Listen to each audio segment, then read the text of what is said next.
So I'm rewiring this EV charger because with daily use this cable is worn through on the flex. So the first stage is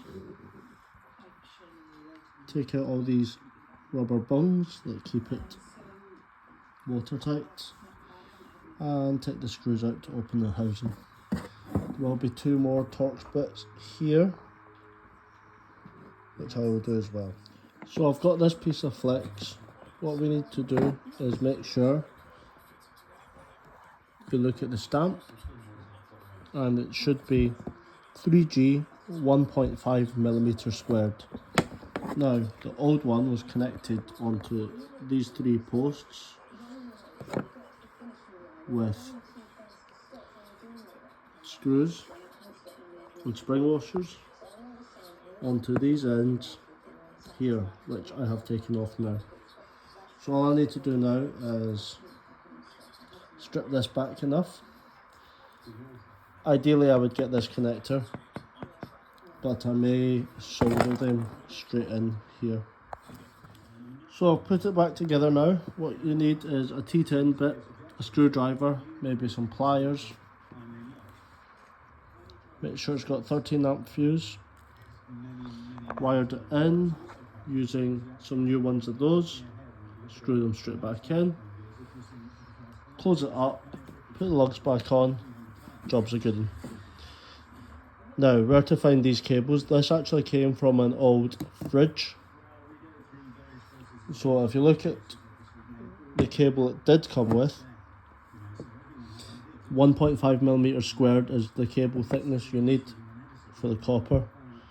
This is a standard UK, so a 13 amp will have a maximum 1.5. I did try and look if I could put a thicker cable in just to take the load, because if we're running a 13 amp load for quite a while.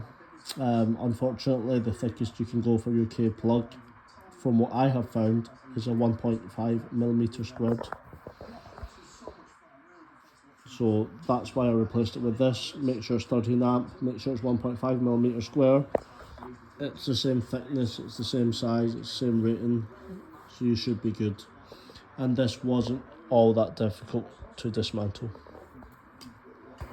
So hope this helps. If your one's starting to get a bit worn or snapped, I would definitely replace it before these inner ones get exposed as well. So I'm going to run this. I usually do this on 10 amp overnight, let it go slowly. It may help the health of the battery by not bombarding it with 13 amp just to get it in a shorter time. If you don't need it in a short time, don't try and force it. I'll just put it on 10 amp overnight and then it's full for when I wake up. That may help battery life. Maybe someone can comment down below if they know any better. I've got an electrician mate who also says that charging batteries at a low rate is better. Maybe somebody can back that up. But yeah, EV charger, cable replaced.